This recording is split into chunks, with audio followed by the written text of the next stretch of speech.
Il était environ 14 heures. Le soleil était brûlant et les rues, comme d'habitude, étaient pleines de bruit.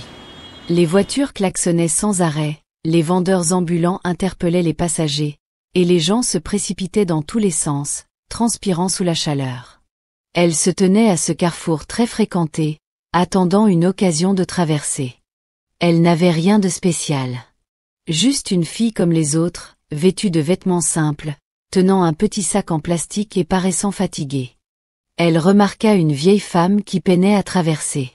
Ses jambes tremblaient et elle essayait d'avancer rapidement, craignant les voitures qui roulaient à toute vitesse. Sans réfléchir, la fille s'approcha rapidement et prit doucement le bras de la vieille femme. « Maman, laisse-moi t'aider à traverser, » dit-elle doucement. « Que Dieu te bénisse, ma fille, » murmura la vieille femme, soulagée. Elles avançaient lentement, prudemment, à travers la circulation. Arrivée de l'autre côté, le coude de la jeune fille toucha accidentellement le rétroviseur d'une élégante Mercedes-Benz noire garée au bord de la route. C'était à peine perceptible. Elle ne s'était même pas rendue compte qu'elle l'avait touché. Mais aussitôt, la porte s'ouvrit. Un homme sortit, furieux. Il était grand et élégamment vêtu d'un costume noir coûteux, de chaussures cirées et de lunettes de soleil foncées lui cachant les yeux. Il avait l'air d'une personne importante, habituée à obtenir ce qu'elle voulait. « Tu es stupide !» cria-t-il en retirant ses lunettes et en la fusillant du regard.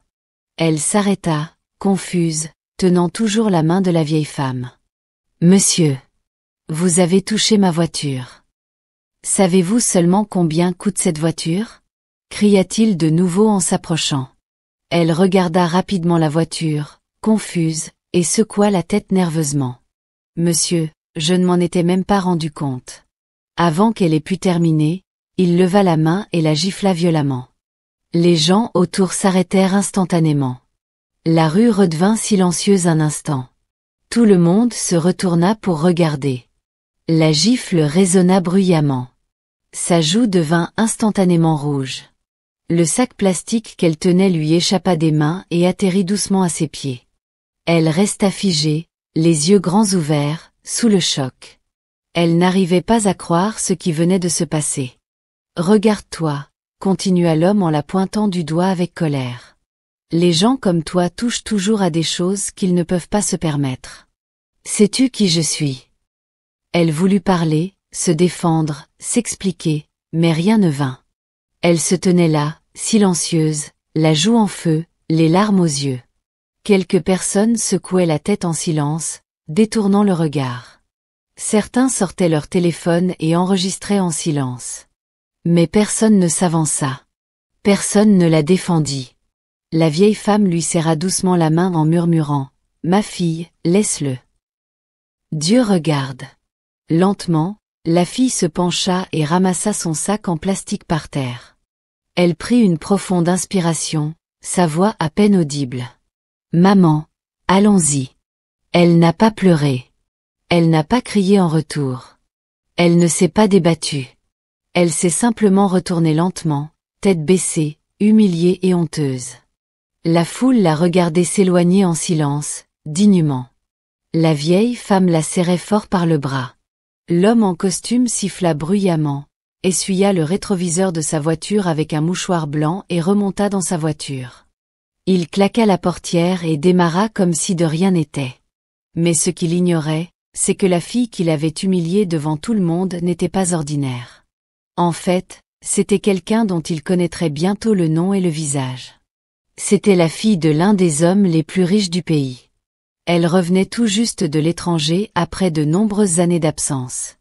Après la gifle, la jeune fille rentra chez elle sans un mot. Son cœur était lourd, son visage encore brûlant de honte. Elle était assise dans sa chambre, les yeux rivés au miroir, se touchant doucement la joue. Ça lui faisait mal, mais pas autant que son cœur. Elle s'appelait Alra et était rentrée au Nigeria il y a seulement 2 semaines après avoir passé 7 ans à étudier à Londres. Elle n'était pas une pauvre fille des rues, loin de là. Son père était Chief Benson Okwa, l'un des hommes d'affaires les plus riches de Lagos, propriétaire de plusieurs grandes entreprises et respecté partout où il allait. Mais Alra n'était pas rentrée chez elle pour exhiber sa richesse ou son statut. Elle en avait assez des différences de traitement, basées sur l'argent et l'apparence. Elle décida donc de mener une expérience sociale. S'habiller en secret comme une fille ordinaire pour voir comment les gens la traiteraient. Aujourd'hui, elle eut sa réponse, clairement. Elle se souvenait du visage furieux de l'homme, de sa voix, de ses yeux dégoûtés. Des larmes lui montèrent aux yeux, mais elle les essuya rapidement. Elle s'était promis de ne plus jamais pleurer pour personne. Mais le destin préparait déjà quelque chose de plus grand qu'elle n'aurait pu imaginer. De l'autre côté de la ville, dans un grand immeuble de bureaux vitrés, l'homme qui l'avait giflé entra dans son bureau. Il s'appelait Tinde. C'était un jeune PDG prospère, à la tête de sa propre entreprise de mode florissante, Luxwear. On le respectait, l'admirait et même le craignait. Il avait tout, l'argent, le pouvoir, la célébrité. Mais intérieurement, il se sentait vide. Il était insensible, arrogant et fier. Mais il s'était convaincu que c'était ce qu'exigeait le succès. Il ne se souvenait plus des visages sur lesquels il criait ni des personnes qu'il blessait. Pour lui, ce n'étaient que des moins que rien, des gens sans importance. Assis dans son luxueux fauteuil en cuir, il oublia complètement la jeune fille. Elle n'était qu'un visage parmi d'autres dans la foule, une inconnue de plus. Sa journée continua comme d'habitude. Réunions, appels téléphoniques et décisions professionnelles occupaient son temps. Et bientôt, l'incident s'effaça complètement de sa mémoire. Mais, sans qu'ils le sachent tous les deux, leurs parents étaient occupés à faire d'autres projets. Des projets qui allaient bientôt bouleverser leur vie. 2 jours plus tard, le chef Benson Okwa convoqua Alra dans son bureau privé, à son domicile. « Ma fille, dit-il doucement. Il y a quelque chose d'important que tu dois savoir. » Elle resta assise en silence. « Qu'est-ce qu'il y a, papa ? » « Depuis que tu es enfant, nous avons pris des dispositions avec une autre famille. » Son père continua calmement. « Nous avions décidé que tu épouserais le fils de mon vieil ami, Monsieur Adesina.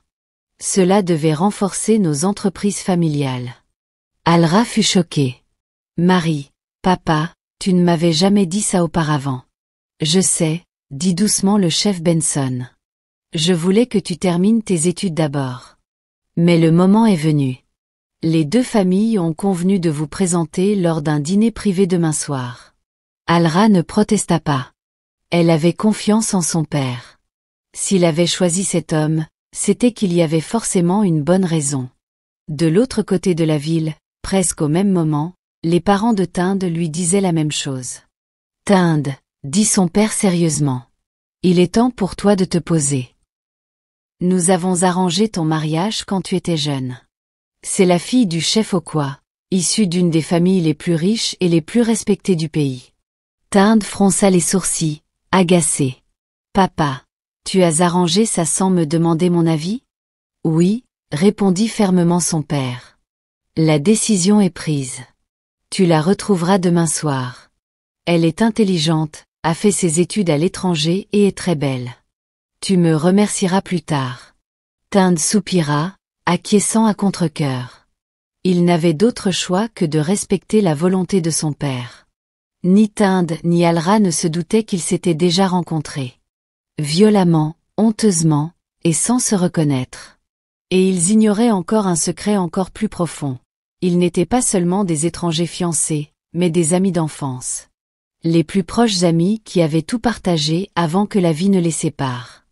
Mais cette vérité allait s'effondrer à table, bouleversant leur vie à jamais. Le lendemain soir, les 2 familles arrivèrent au dîner privé organisé dans un restaurant chic. L'atmosphère était calme, paisible et élégante. Une douce musique de fond résonnait tandis que les serveurs circulaient avec aisance entre les tables. Personne à cette table ne savait ce qui allait se passer. Alra arriva la première avec ses parents. Elle portait une belle robe, des cheveux soigneusement coiffés et des bijoux coûteux. Elle ressemblait parfaitement à la fille riche et instruite qu'elle était, et non à la fille simple qui avait été humiliée publiquement 2 jours plus tôt. Quelques minutes plus tard, Tinde entra dans la pièce avec ses parents. Il était bien habillé, sûr de lui comme à son habitude, souriant poliment pour cacher sa frustration. L'idée d'épouser une femme qu'il n'avait jamais rencontrée ne lui plaisait pas. Mais il n'avait pas le choix. Son père insistait, et il dut obéir. Les deux familles échangèrent salutations et poignées de main. Tout le monde souriait poliment et l'ambiance était joyeuse. Puis, enfin, le moment est arrivé. Alra, dit le chef Benson avec fierté. Voici Tind Adesina, le jeune homme dont nous vous avons tant parlé. Votre futur mari. Alra se tourna lentement vers lui souriant gentiment. Mais dès que leurs regards se croisèrent, tout se figea. Son sourire s'évanouit, son cœur fit un bond, son corps se sentit soudain faible. Juste devant elle se tenait l'homme qui l'avait giflé dans la rue. Ses yeux s'écarquillèrent sous le choc. Tind resta complètement immobile. Son sourire disparut instantanément. Ses yeux scrutèrent son visage, comprenant peu à peu pourquoi elle lui semblait si familière. Non, c'était impossible, pensa-t-il. Le silence emplit la pièce tandis que chacun attendait qu'il prenne la parole. « Tout va bien ?» demanda lentement le chef Benson, sentant la tension soudaine. « Oui », répondit rapidement Tind en essayant de maîtriser sa voix. « Nous sommes juste surpris. » Alra ne répondit pas. Son esprit tournait. Elle se sentait en colère, gênée et profondément trahie par le destin lui-même. Leurs parents commencèrent à discuter des détails du mariage, inconscients de la tempête qui montait en eux. « Excusez-moi, » dit soudain Alra, la voix légèrement tremblante. « J'ai besoin d'air frais. » Elle sortit rapidement sur le balcon. Tind la suivit immédiatement, désespéré de devoir s'expliquer. Mais ne sachant que dire, ils restèrent dehors, silencieux, les lumières de la ville illuminant leurs visages. Alra se tourna enfin vers lui, le regard froid. « M'as-tu seulement reconnu ce jour-là » Tind eut honte. Il essaya de parler, mais les mots lui manquèrent. Elle continua, amère. « Tu m'as giflé devant tout le monde, tu m'as humilié. Et maintenant, on est censé se marier » Alra. Il a commencé, mais elle l'a interrompu. « Tu ne savais même pas qui j'étais. Mais ça n'aurait pas dû avoir d'importance. Tu n'avais pas besoin de me connaître pour me respecter. » Ces paroles le touchèrent profondément. Il savait qu'elle avait raison. Mais la honte et la culpabilité qu'il ressentait étaient irréversibles. « Je suis désolé, » dit-il finalement doucement en baissant les yeux. « Je ne peux rien changer à ce qui s'est passé. » Alra le fixa un long moment. « Tu n'es plus le garçon que j'ai connu, » murmura-t-elle douloureusement. Tind leva vivement les yeux, choqué. « Que veux-tu dire par « le garçon que tu connaissais » Elle marqua une pause, réalisant soudain son erreur. Elle soupira et détourna le regard avec tristesse. « Tind, tu ne te souviens vraiment pas de moi, n'est-ce pas ?» Il y a des années, Alra et Tind étaient les meilleurs amis du village. Elles jouaient ensemble tous les jours sous le manguier, partageant nourriture, secrets et rires. Mais soudain, le père d'Alra l'envoya étudier à l'étranger. Le dernier jour, ils se sont serrés la main sous le sapin, se promettant de ne jamais s'oublier. Alra a offert à Tind son bracelet préféré, en souvenir. Mais au fil des ans, la distance s'est creusée, les lettres ont cessé et les souvenirs se sont estompés. La vie les a transformés tous les deux, transformant leurs promesses d'enfance en lointains souvenirs. Réunis dans la douleur, ils ont réalisé que le lien qu'ils chérissaient autrefois avait été tragiquement oublié. Jusqu'à ces retrouvailles bouleversantes. Son cœur se mit à battre la chamade. Sa voix lui parut soudain si familière. « Tu es Alra du village » murmura-t-il, la voix tremblante. « Oui » répondit-elle doucement, les larmes aux yeux. « La même Alra que tu as giflée sans même la regarder. » Tind resta figé, la culpabilité s'abattant sur lui comme une tempête. Son cœur se serra profondément. Il n'arrivait pas à croire ce qu'il avait fait. La fille qu'il avait humiliée publiquement, celle qu'il était censé épouser, était la même personne qui avait autrefois tout représenté pour lui. Elle était la seule fille qu'il avait vraiment aimée, alors qu'il n'avait rien du tout. Mais maintenant, il réalisait qu'il risquait de la perdre à jamais. Après ces retrouvailles bouleversantes, Alra eut le cœur brisé. Elle ne cessait de se remémorer le visage furieux de Tinde, sa gifle et ses paroles cruelles. C'était profondément douloureux que le même garçon qui la protégeait autrefois l'ait humiliée publiquement sans la moindre hésitation. Tinde, accablé de culpabilité, ne pouvait ni dormir ni manger correctement. Il a essayé de tendre la main, envoyant d'innombrables excuses, des fleurs et des messages sincères. Mais Alra les a tous ignorés. La douleur était trop vive et l'humiliation trop forte. Leurs parents remarquèrent la tension et craignirent que leur mariage ne se brise. La mère de Tinde supplia Alra de lui pardonner. Mais Alra répondit calmement, « Je ne reconnais plus le garçon que j'ai aimé. » Désespéré, Tinde fit un choix difficile. Il se retira publiquement, déclarant à tout le monde, « Alra mérite mieux si elle choisit de me pardonner.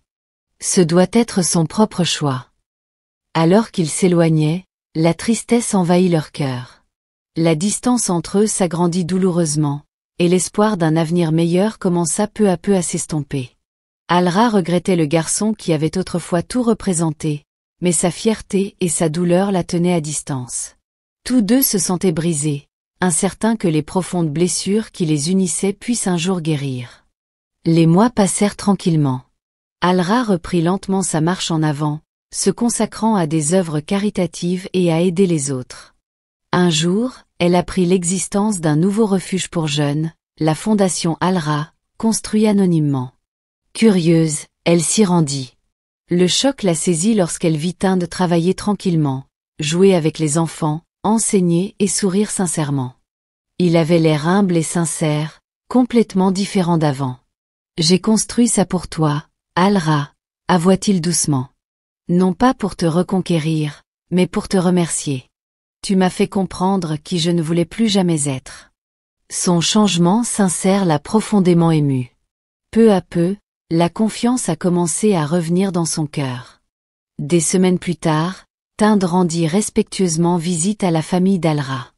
Il s'agenouilla humblement et lui présenta le même bracelet qu'elle lui avait offert enfant. « Peux-tu me pardonner et me laisser passer ma vie à arranger les choses ?»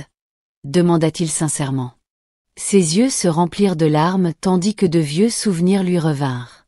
Finalement, elle sourit doucement et accepta le bracelet en murmurant « oui ». Leur mariage, simple, eut lieu sous un manguier familier. Comme leur promesse d'enfance, l'amour est revenu, les cicatrices ont guéri et une gifle douloureuse a marqué le début d'une belle histoire qu'ils chériraient à jamais. Traitez toujours les autres avec gentillesse et respect, car le destin peut transformer des inconnus en famille et la fierté en regret. Mes amis, si vous avez aimé cette histoire, aimez, partagez et abonnez-vous. Je vous retrouve bientôt avec une autre histoire touchante.